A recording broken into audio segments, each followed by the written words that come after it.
आम्ही आलो आहे कॉलेजला टायकांडो खेळायला आणि हे पोरी ज्यांना टायकांडोचं टी पण माहीत नाही आणि आज बहुतेक आम्ही सगळे सुजून जाणार आहे घरात. सकाळ सकाळचा शुद्धीत नसलेल्या बुद्धीला आम्ही घेऊन आलेलो कॉलेजला because we were going to have taekwondo matches and ह्यांना तर बघून आम्हाला तर काही कळतच नव्हतं बिकॉज आम्ही फक्त 5 मार्कासाठी आलतो गाईज. मला माहित होतं आमचं तोंड सुजणार आहे त्यामुळे तोंड सुजायच्या आधी आमचं आधीचं तोंड कसं आहे हे बघण्यासाठी आम्ही काही क्रिंज स्नॅप फिल्टर्स यूज करून इथं व्हिडिओ करत बसले खुळ्यासारखं. इथं आम्हाला वाटलं की आम्ही फक्त डबा संपवायला चाललोय कारण ह्याशिवाय आम्हाला दुसरं काहीच येत नव्हतं.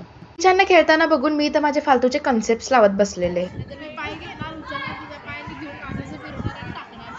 बिनकामाचे असले की असं काहीतरी होत असतं गाईज. ज्याचं सुंदरता दाखवण्यासाठी मी शूट करत होते हा व्हिडिओ आणि नेक्स्ट व्हिडिओ नक्की पहा बिकॉज नो वर्ड्स.